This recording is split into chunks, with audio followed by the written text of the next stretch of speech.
ನಡಗಿಸಿದ mass leader Siddu ಕೇರಳದ ಸಿಎಂಗೆ ಎದುರಿದ್ರ. ಕಮ್ಯುನಿಸ್ಟರನ್ನ ಎದುರುಹಾಕಿಕೊಳ್ಳಲು ಕಾಂಗ್ರೆಸ್ಗೆ ಭಯಾನ. ಕರ್ನಾಟಕದ ರಾಜ್ಯದ ಜನರ ತೆರಿಗೆ ಹಣದಲ್ಲಿ ಅಕ್ರಮ ವಲಸಿಗರಿಗೆ ಕೋಟಿ ರೂಪಾಯಿ ವಸತಿ.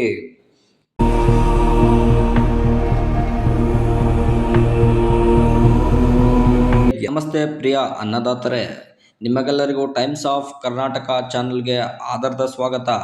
ನೀವೇನಾದರೂ ಇದೇ ಮೊದಲ ಬಾರಿಗೆ ನಮ್ಮ ಚಾನೆಲ್ ನೋಡ್ತಾ ಇದ್ದರೆ ಮತ್ತು ನಮ್ಮ ಕಂಟೆಂಟ್ ನಿಮಗಿಷ್ಟ ಆದರೆ ನಮ್ಮ ಚಾನಲನ್ನು ಸಬ್ಸ್ಕ್ರೈಬ್ ಮಾಡಿ ಮತ್ತು ಬೆಲ್ ಬಟನ್ ಪ್ರೆಸ್ ಮಾಡಿ.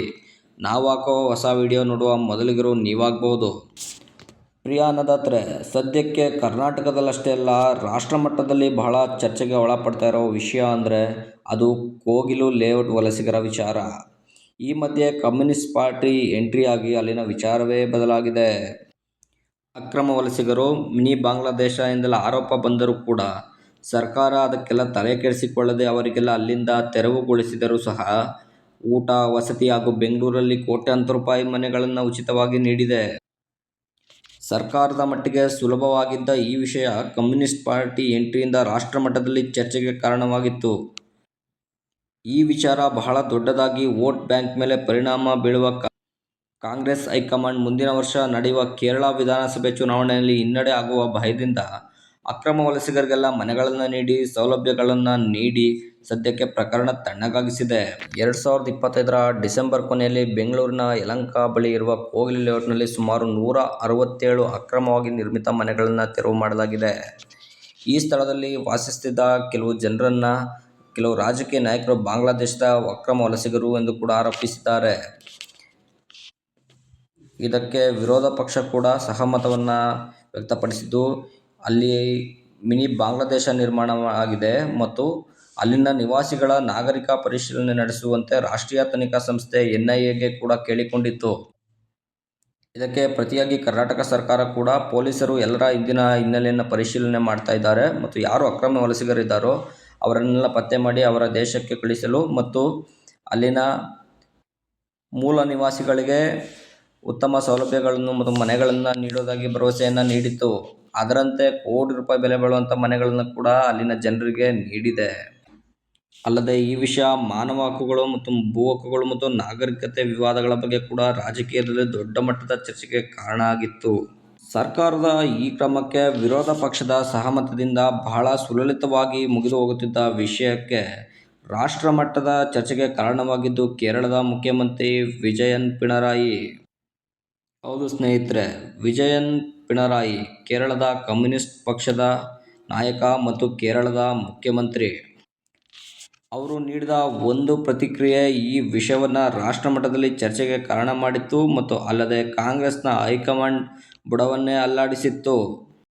ಅಕ್ರಮ ವಲಸಿಗರ ತೆರವನ್ನು ಕುರಿತಂತೆ ಪ್ರತಿಕ್ರಿಯೆ ನೀಡಿದ ಪಿಣರಾಯಿ ವಿಜಯನ್ ಅವರು ಈ ಕ್ರಮವನ್ನು ಬುಲ್ಡೋಜರ್ ಮಾದರಿ ಎಂದು ಸಣ್ಣ ಕಟ್ಟಡ ಪ್ರದೇಶಗಳಲ್ಲಿ ವಾಸಿಸುತ್ತಿದ್ದ ಕುಟುಂಬಗಳನ್ನು ಅಮಾನ್ಯವಾಗಿ ತೆರವುಗೊಳಿಸುತ್ತಿರುವಂತೆ ಆರೋಪ ಮಾಡಿದ್ದರು. ಈ ಕ್ರಮವನ್ನು ಸಾಂಪ್ರದಾಯಿಕವಾಗಿ ಅಲ್ಪಸಂಖ್ಯಾತ ಸಮುದಾಯಗಳ ವಿರುದ್ಧ ಎಂಬ ರೀತಿಯಲ್ಲಿ ಕೂಡ ವರ್ಣನೆ ಮಾಡಿದರು.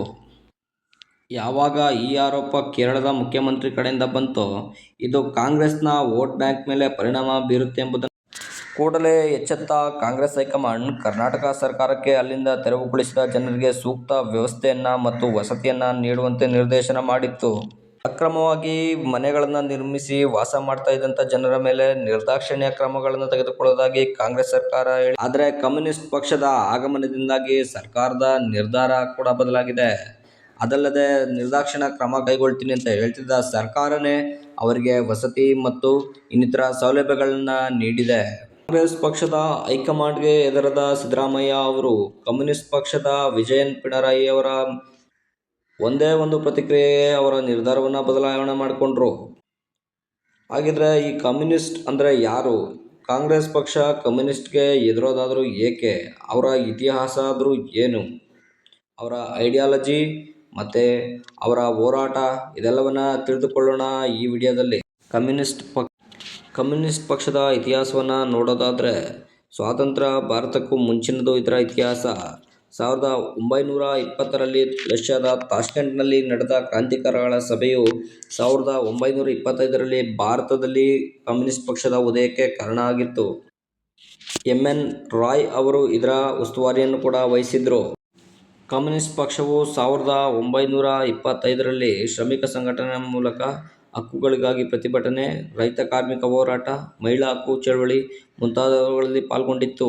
1925ರಲ್ಲಿ ರಾಮಚಂದ್ರ ರಾಯ್ ಅವರ ನಾಯಕತ್ವದಲ್ಲಿ ಶ್ರಮಿಕ ಮತ್ತು ರೈತ ಹೋರಾಟಗಳಿಗೆ ಚಾಲನೆ ನೀಡಿತು. ಇದರಿಂದ ಬ್ರಿಟಿಷರ ಕಾಲದಲ್ಲಿ ಕಮ್ಯುನಿಸ್ಟ್ ಪಕ್ಷ ಸರ್ಕಾರದಿಂದ ನಿಷೇಧ ಕೂಡ ಒಳಗೊಂಡಿತ್ತು ಮತ್ತು ನಾಯಕರನ್ನು ಕಾರಾಗೃಹಕ್ಕೆ ಕೂಡ ಹಾಕಲಾಗಿತ್ತು. ಸ್ವಾತಂತ್ರ್ಯ ಹೋರಾಟದಲ್ಲಿ ಪಾತ್ರ: ಕಮ್ಯುನಿಸ್ಟ್ ಪಕ್ಷ ಶ್ರಮಿಕ ಸಂಘಟನೆ ಮೂಲಕ ಹಕ್ಕುಗಳಿಗಾಗಿ ಪ್ರತಿಭಟನೆ, ರೈತ ಕಾರ್ಮಿಕ ಹೋರಾಟ, ಮಹಿಳಾ ಹಕ್ಕು ಚಳವಳಿಗಳು ಮುಂತಾದವುಗಳಲ್ಲಿ ಪಾಲ್ಗೊಂಡಿತ್ತು.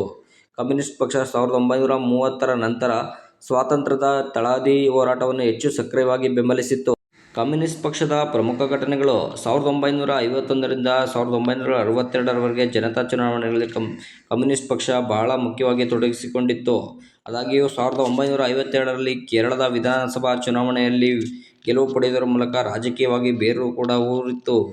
ಆದರೆ 1964ರಲ್ಲಿ ಪಕ್ಷದೊಳಗಿನ ಆಂತರಿಕ ಭಿನ್ನಾಭಿಪ್ರಾಯಗಳಿಂದ ಸಿಪಿಐ ಎರಡು ಪಾಲಾಯಿತು. ಭಾರತೀಯ ಕಮ್ಯುನಿಸ್ಟ್ ಪಕ್ಷ ಮಾರ್ಕ್ಸ್ವಾದಿ ಭಾರತದ ಒಂದು ರಾಜಕೀಯ ಪಕ್ಷವಾಗಿದೆ. ಕೇರಳ, ಪಶ್ಚಿಮ ಬಂಗಾಳ ಮತ್ತು ತ್ರಿಪುರಾಗಳಲ್ಲಿ ಈ ಪಕ್ಷ ಬಲವಾಗಿದೆ.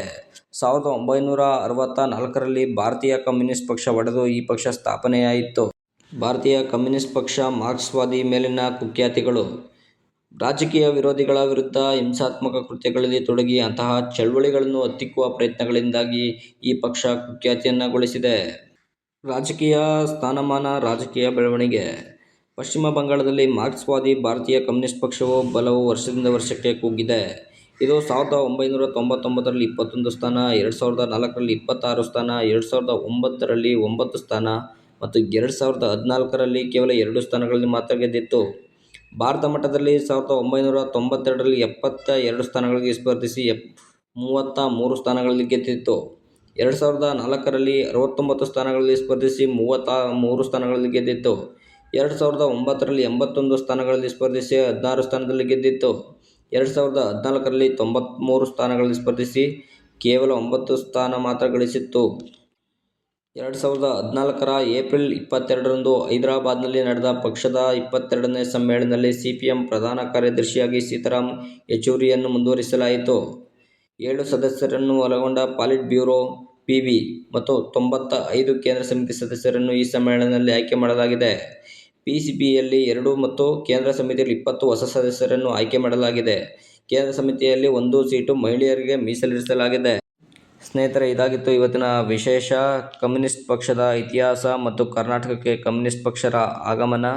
ಇದರ ಬಗ್ಗೆ ನಿಮಗೇನಾದರೂ ತಪ್ಪು ಅಥವಾ ಇನ್ನೇನಾದರೂ ಅಭಿಪ್ರಾಯಗಳಿದ್ದರೆ ಕಮೆಂಟ್ನಲ್ಲಿ ಹಂಚಿಕೊಳ್ಳಬಹುದು.